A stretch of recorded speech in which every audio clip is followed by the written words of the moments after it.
new flagship camera, the Hero 11 Black, and we got our hands on it, so let's try it out.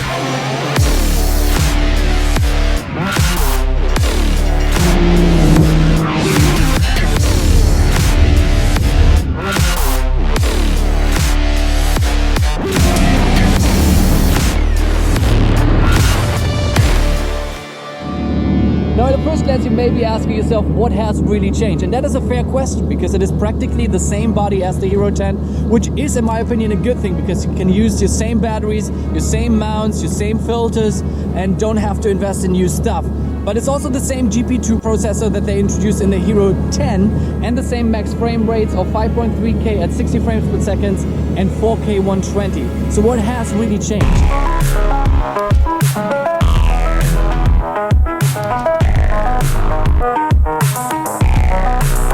Well, to me there are three standout features that we should care about and we'll dissect in this video. First, the 10-bit color depth, making it the most colorful GoPro ever. The 8x7 almost square larger sensor and three interesting and intriguing night effects. So we'll jump into the details in this video, but this is not sponsored by GoPro. They sent us the cameras but had no say in it, so you will definitely hear my honest opinion in it. I hope this works out. Looks a little sketchy.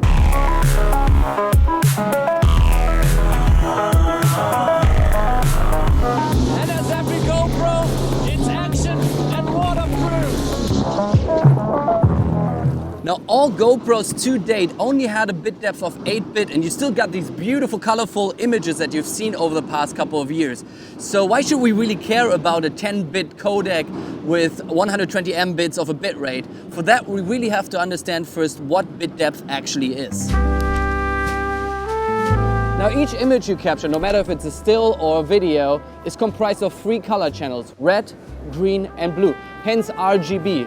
And once you combine those, you get the final image. In an 8-bit image, each color channel captures 256 different shades of that respective color, equating to 16.7 million colors in that final image. Now in a 10-bit image, due to the exponential nature of bits, each color channel has 1024 different shades of that color, equating to over 1 billion different shades of colors in the final image. Now 10-bit images have less banding, these blocky lines that you have in large gradients like blue skies. It's certainly a pro feature that you will notice the most when you grade it in post, and you can push around the footage more, especially if you apply a heavier LUT. So let's get out of the water into the sky and pit the 8-bit footage of the 10 against the 10-bit footage of the 11. And I'll meet you back in the editing bay and we can see if we can see a substantial difference.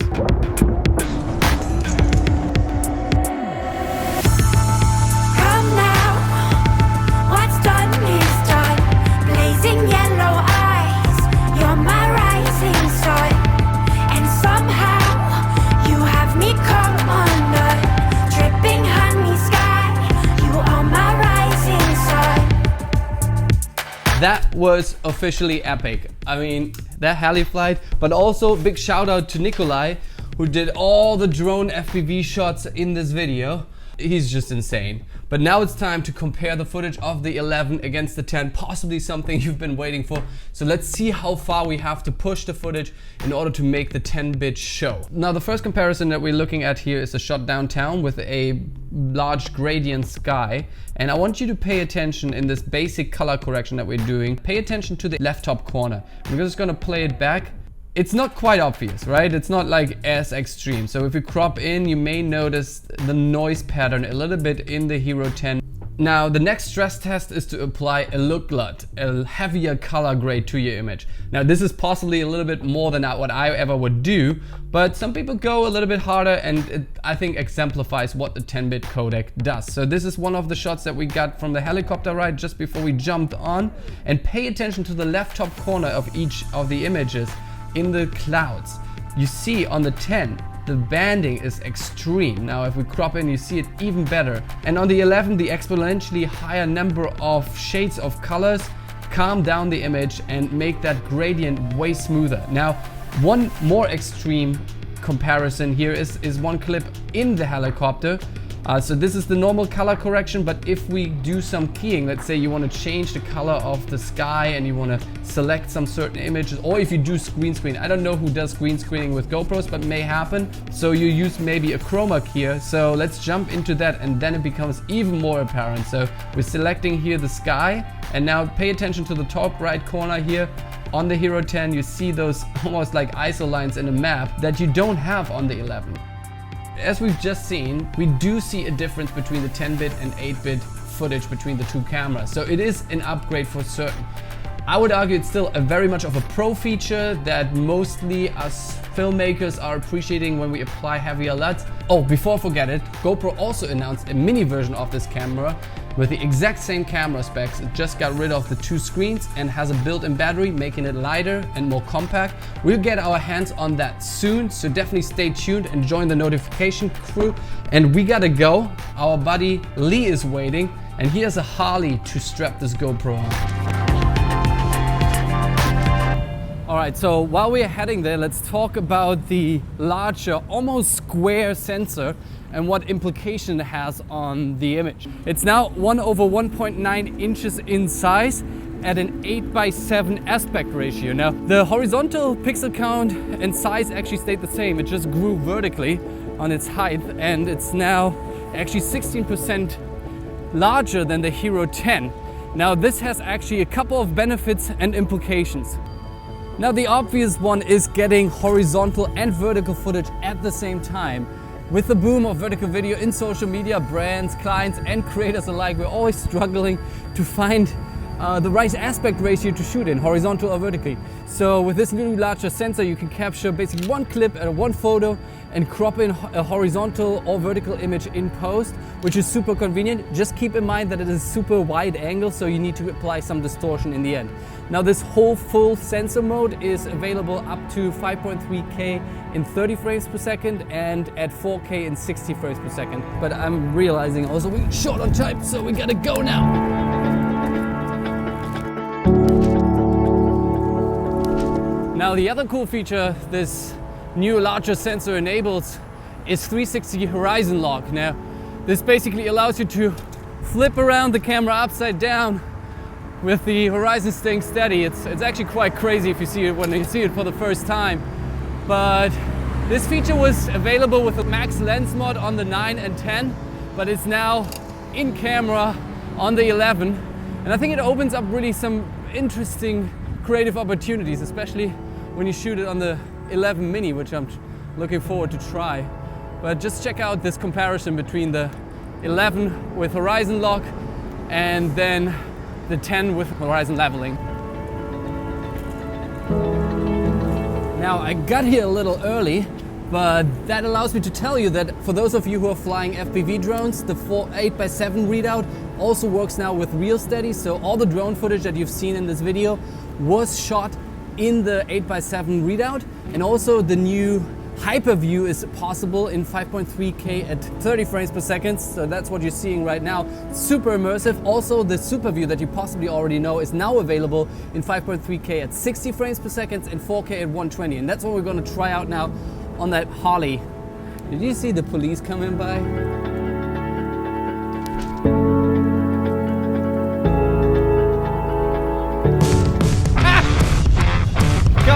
Come on in. Let's see you, GoPro. Oh. Well, this is Lee. You may know him from previous videos. He's a good friend, a colleague, and an overall badass motherfucker. But this is his Harley. What Harley is that? It's a 2018 lowrider. All right, let's figure out some places where we can mount the GoPro and get him cruising with HyperSmooth 5.0. Reminded it now on the handlebar, facing Lee, and let's see what kind of shots we can get. And off we go. So there's actually a new function within HyperSmooth, which is called Auto Boost. So when you activate the Auto Boost function, it actually automatically detects and enables the boost function only when there are shakes noticed. So that way you can always get the widest shot possible. So I'm curious how that looks now. Just don't ask why we are posting up in the dodgiest alleyways. Yeah, we're heading out in 30 seconds. I just got notified that we cannot be here. So let's go! The Dark Knight flipped over here. What a race or what?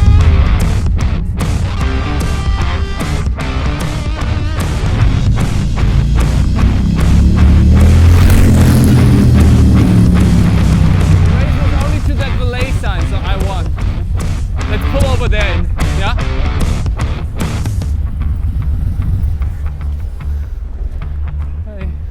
Never stop believing in wonders. I found a unicorn.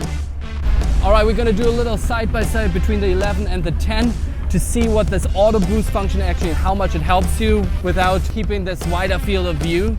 So it's boost on the 10 and auto boost on the 11. So let's see what difference it makes. All right, since we have them set up side by side, we're gonna try out the expanded field of view that you get from hyper view compared to super view on the Hero 10. And maybe we can also see a difference in the 10-bit codec.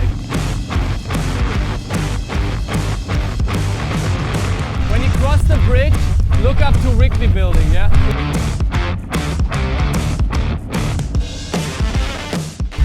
See, that shakes legit now. Actually, there's one cool feature for the general consumer, those who don't like to video edit. The GoPro now can automatically upload the footage to the internet, and then it automatically creates a video for you. That's wild. But it's getting dark soon, sun is setting, so we gotta shoot some time lapses. So we're in the middle of a baseball field, I believe. We're heading to the next location, but with new camera releases, there are always these meaty improvements on the specs front. Like in the case of the 11, it's the 10-bit codec and the larger sensor. But then over the recent decade, I would argue, with the improvements of the in-camera computing power, there are always like some interesting software solutions that are coming out when new cameras are released, and some of them are gimmicks, some of them are actually useful. And with the GoPro 11 there are some 3 new night shooting modes that we're gonna try out now and see how good or bad they are. You ready for this, Paul? Yeah. All right, gotta get into some shenanigans. Woo! Oh yeah, oh yeah, we're here. So the first one up is called Vehicle Light Trails. I think it is pretty self-explanatory, but we're gonna set up here a little C-stand. Gonna put the GoPro up here in the middle of the highway. All right, so it's pretty easy. You just turn it on, go into the time-lapse mode, and then you have vehicle lights. And then you can also choose the length of the light trails between short, long, and max. So we're gonna take all 3 of them now and see what looks best. All right, so while the time lapse is shooting over there, we just moved away a little bit from the noises to talk about batteries, because that's always a big and hot topic with GoPros. So the good news is that the Hero 11 comes now with the white Enduro batteries in the box. These Enduro batteries not only have a longer battery life, but they also perform way better in cold conditions. If you ever shot with your GoPro on a snowboard in like minus 10 degrees Celsius, you know how frustrating it can be. According to GoPro's official specs, the Hero 11 with the Enduro battery has an extended battery life of up to 38% compared to the 10 with a normal battery. Now, I didn't find this really apples to apples, so I took the Enduro batteries and put them in the 11 and the 10 and had them both running at the same settings, except for the fact that I set the 11 to 10-bit. And then we got the following lasting results in 4K 24 frames per second. We have the 11 lasting 1 hour, 32 minutes and 38 seconds, which is very solid, I think. Though the Hero 10 runs 6 minutes longer, so I reckon that's the effect of the 10-bit, maybe.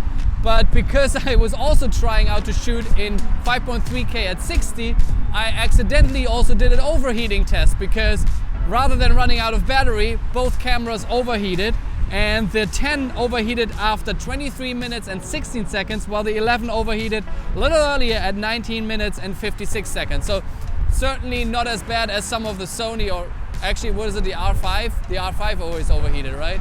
Certainly not as bad as the R5. All right, check it out, come on. And play.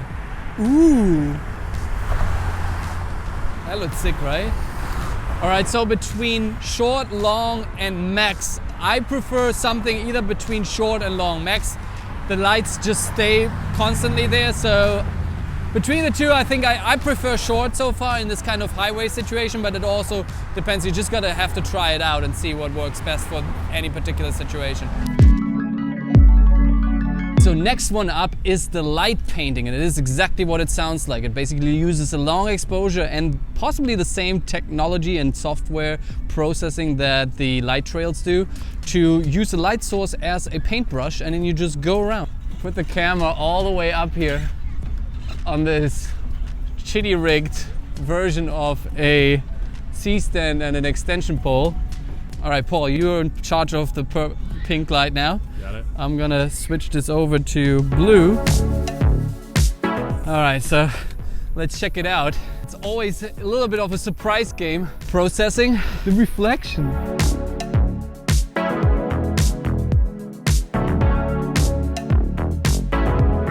And then there's a third mode called Star Trails, pretty self-explanatory, but Chicago does not have any stars really. I mean, not only are we overcast today, but there are barely any stars to see anyway. So I'm gonna try this out in a couple of weeks when I'm out in the middle of the Pacific Ocean. Definitely stay tuned for that. But Paul, what do you think about the 3 night modes?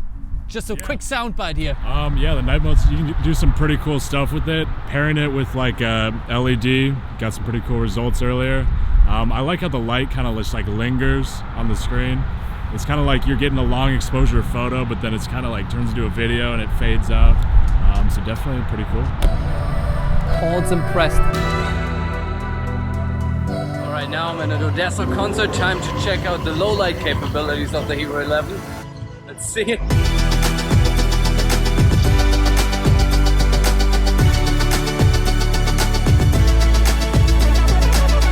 Alright, so that party's over, but before we part ways, let me share with you my final thoughts on the 11. On the upside, same form factor, great to use all your accessories, lenses, filters, batteries, and that's a big money saver. I really appreciate that GoPro actually did this. On the other side, the 10-bit codec. I'm someone who's shooting in 10-bit on the Sony in 442. I'm shooting also 12-bit 444 RAW on the Red, so having that bigger flexibility, especially if I want to grade this footage a little bit heavier, that I can slot in a GoPro now is a nice addition to that. And then lastly, also the larger sensor and the flexibility it gives for cropping and vertical plus horizontal shooting. Now in the areas of opportunity here, if I can address some feedback here to GoPro, I would love to have a 1-inch sensor in here, especially to boost also the low light performance. Then we have the 10-bit. Why don't we have a log image profile, giving us even more flexibility? Even the flat profile is not really flat, so log is on my wish list.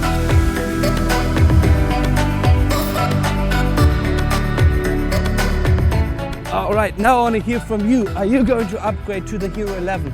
What do you like about it? What's missing? Is the 10-bit enough for you to upgrade? Let us know down in the comment section below what you think about the camera, what you think about the video. And join our team. Hit the subscribe button and the notification bell. There is a lot coming in October, trust me. But as always, have a good morning, have a good night, whenever and wherever you are around this beautiful planet. Bye bye.